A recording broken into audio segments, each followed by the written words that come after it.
and retribution was swift. Israeli jets soared over the tire carnage on their way to attack Palestinian and Syrian targets further north.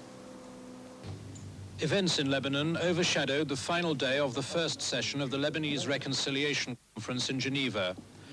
The timing of the explosion in Tyre cannot have been coincidental, and it resulted in a rare moment of unity amongst the delegates. It showed, they said, the desperate need to establish a strong central government and to rid Lebanon of foreign forces.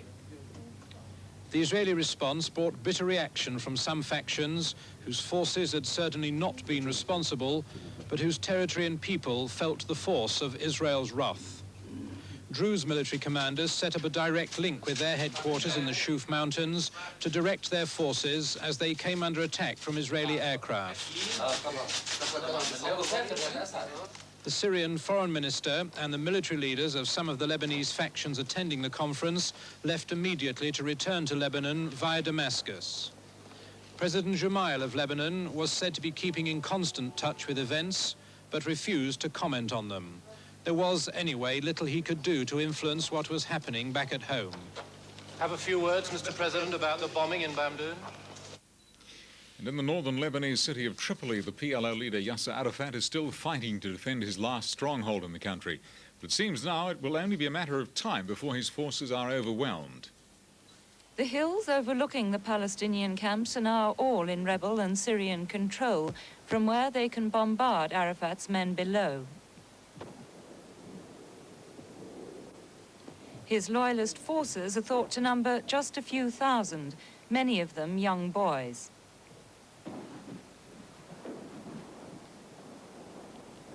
As Arafat's hugely outnumbered fighters prepare to make a last stand, much of Tripoli around them is in flames. Petrol storage tanks just north of the coastal city have again been hit by shelling, the black pall of smoke providing a backcloth to the battle. Although surrounded, the loyalists fight back, but their opponents are closing in. As the battle for the control of the Palestinian movement nears its climax, it is again Lebanese civilians who have suffered. The United States scored a significant propaganda victory against the Soviet Union today in Grenada when searchers found Russian weapons among luggage taken from Soviet diplomats who had been ordered from the country. The 49 Soviet diplomats suffered a particularly ignominious farewell after being expelled in the wake of the American invasion of Grenada. It was an unusual journey for senior Soviet diplomats under the guns of paratroopers of the 82nd Airborne, the occupation force on Grenada. The Russians were escorted to Point Salinas airfield in time to see more prisoners being captured by the Americans.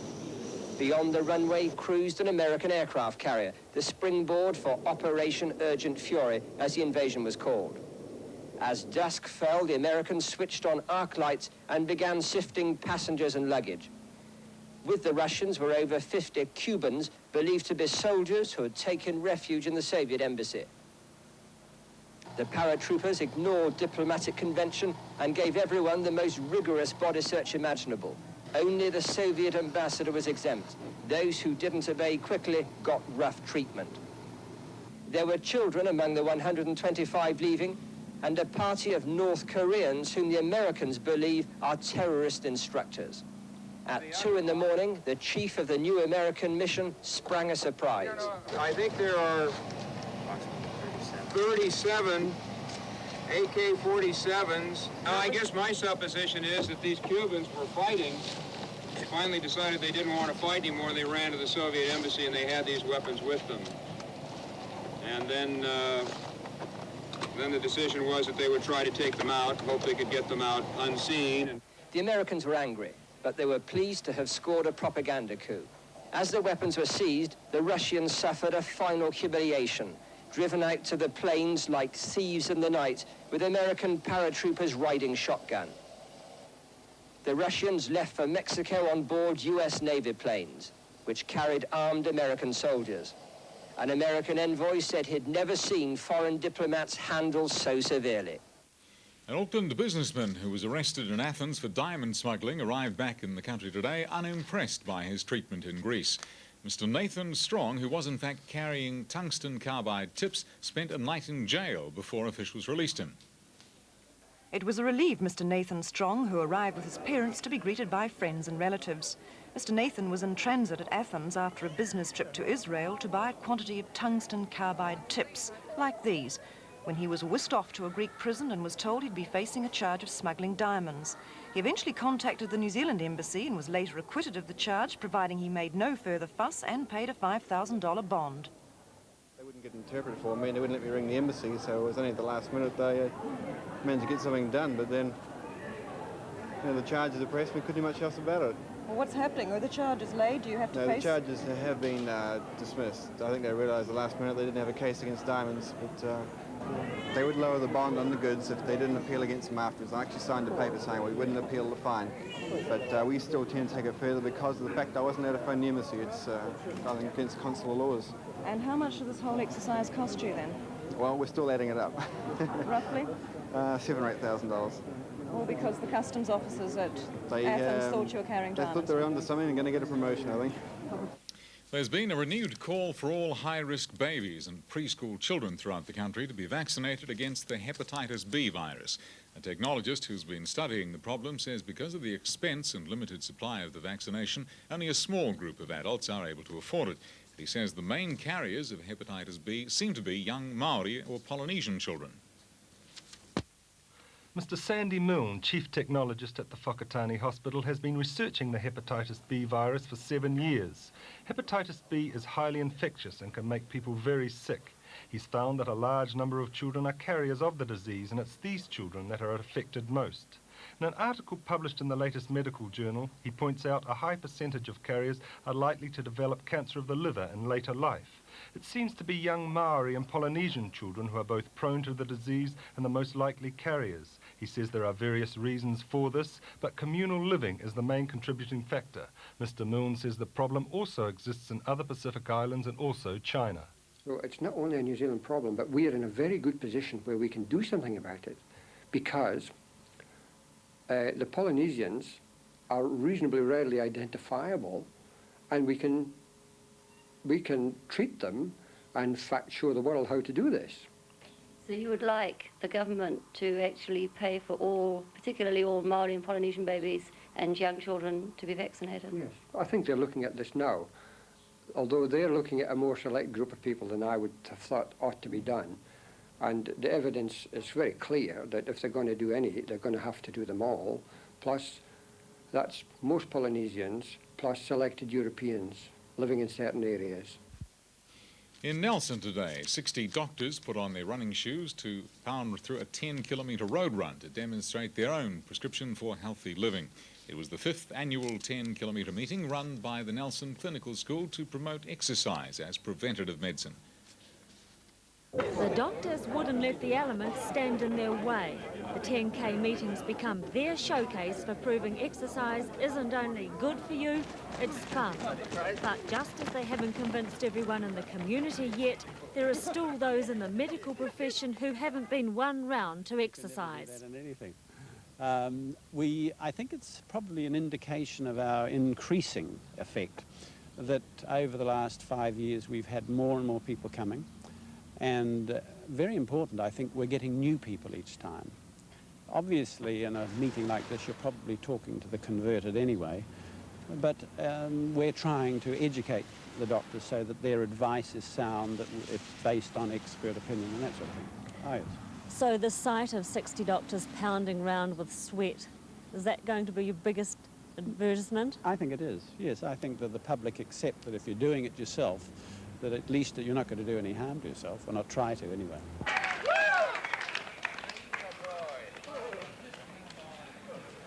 And cooling off on the way too.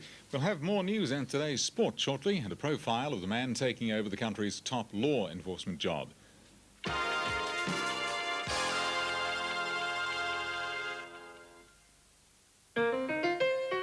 All the time I knew it all. The time, your favorite. All the time, all of the time. Your all-time favorites and new discoveries, all covered in rich, dark Cadbury chocolate. Your favorite. Cadbury Continental, the all-time favorite. All of the time. If your plants are low on vigor, just reach for your tree. those weeds are getting bigger, just reach for your trigger. Let your trigger do the feeding. Let your trigger do the weeding. Just reach for your trigger. Yates Trigger. Yep, with Yates' new trigger range, you're ready for instant action. Well, if you don't plan on fixing to mess about with mixing, just reach for your trigger. Yates Trigger. Mr. Muscle Glass Cleaner brings a big cleaning job down to size. Spray it on, wipe it off. Leaves a sparkle, not a streak. Mr. Muscle brings a big job down to size. Tomatoes. A good average yield is 3 to 5 kilos per plant, but with good soil preparation and regular fertilizing, this could increase dramatically. Job's fertilizer spikes from Sellies are formulated to slowly release the balanced nutrition tomatoes need for the entire growing season.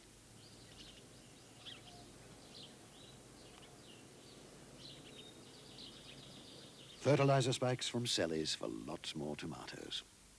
They take the guesswork out of fertilizing. 3 times a week from Christchurch, 4 times a week from Wellington, and daily from Auckland. Qantas fly to Sydney. Isn't that overdoing it, Qantas? Make a big saving right now at your chemist. Save a big 98 cents on Old Spice stick deodorant, now at your chemist.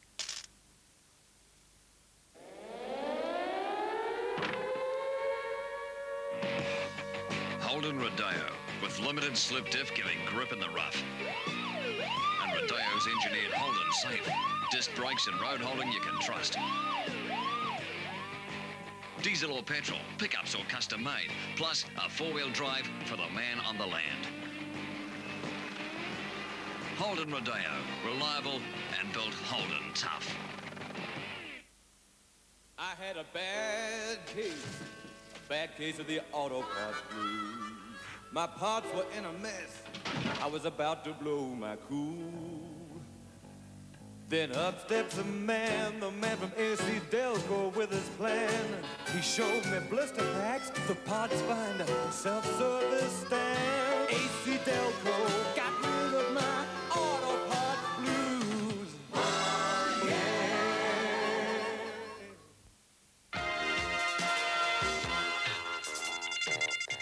Good evening, and we start with golf, and the Government Life Freiburg Rose Bowl has been won by Canterbury. In today's 6th round at the St Andrews course in Hamilton, they beat Auckland 4-1 to take a decisive lead on the field. There was a steady breeze at St Andrews today, making life a little uncomfortable for some of the players. Not unexpectedly, most interest was centred on the Auckland-Canterbury clash. Canterbury's Jim Lapsley found himself pitched against Auckland's Terry Cochrane. Early in the round, Lapsley got a taste of the greenside rough that's a feature of this course. Despite losing this hole to Cochrane, Lapsley went on to win the match 3-2. Just behind them, Brent Patterson of Canterbury and Michael Baltrop from Auckland had moments of brilliance. At the par 3 third, Baltrop's tee shot landed within a metre of the pin. Patterson's drive landed about 4 metres out, but then he completely demoralised his opponent with this putt.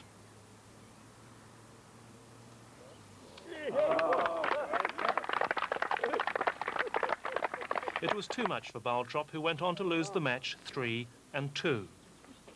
Elsewhere, another Aucklander, Big Ted McDougall, showed that the rough could be knocked into shape.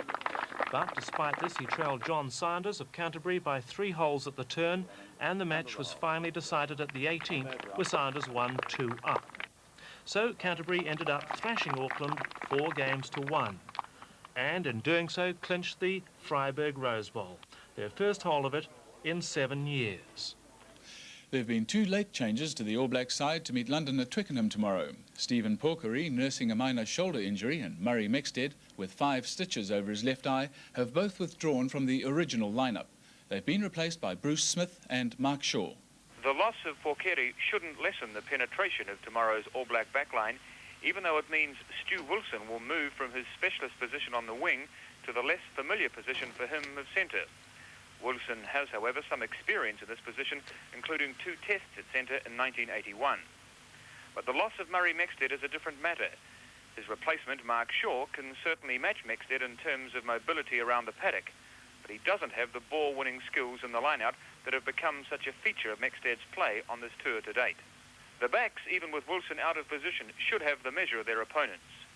It will be a big match for the Canterbury utility Craig Green. In my humble opinion, he's already done enough on this tour to clinch a test spot against Scotland next week.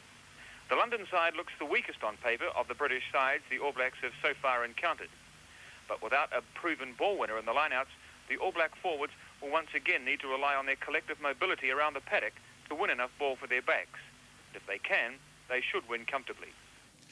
Dominant right to the final moment, Jack Swart today beat atrocious conditions to easily win his second Dulux cycling tour. There was no question of Swart's lead being reduced today, and to cap a magnificent 7 days of racing, the yellow jersey won the final stage into Wellington. It was obvious that weather conditions ahead were not good when the 41 riders still in the Dulux Tour left Palmerston North bound for Wellington this morning. With Jack Swart so clearly in control, the race today was for the minor placings.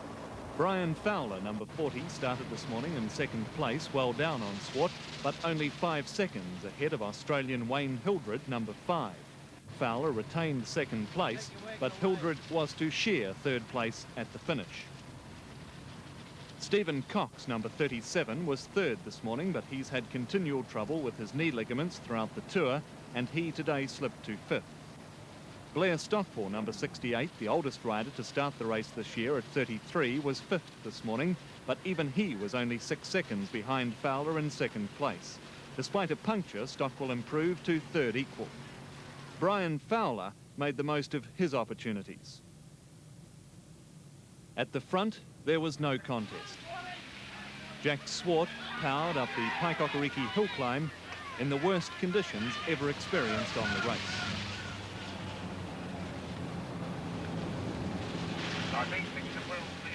And at the Glenside hill climb, he repeated the effort, leaving half a dozen of the country's best cyclists floundering in his wake. Although he had the measure of the field on the climbs today, Swart didn't win the King of the Mountains title. That went to number 30, 19-year-old Wellingtonian David Barnett, riding his first Dulux Tour. He rode another magnificent stage today, retained his 6th placing overall, and has formed an impression in many minds that he's the Jack Swart of the future. But for now, there's no beating the 28-year-old Hamilton builder, who at the finish was once again too good. Swart won the tour by 3 minutes 26 seconds, and he won 5 of the 11 stages in the process.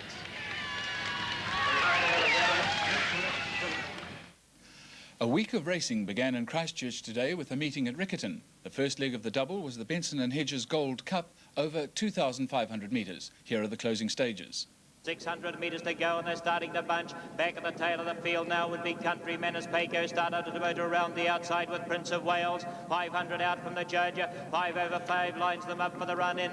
First to challenges Paddy Speed and Certain. She's off the rail, Marie Linden, and she's galloped up between them into the lead now, going for the double. Here's Noble Jewel and Paco, and down the outside Prince of Wales. There's a big run coming from that, and with 300 to go, Certain's been gathered in by Prince of Wales in the middle of the track, and Gun for Fun roaring along the rail and further back to McLeod, but Prince of Wales is going to win the Benson and Hedges Gold Cup, clearing away from Certain. Photo for third, and it could either be McLeod or Gun for Fun with Noble Jewel up between the two of them.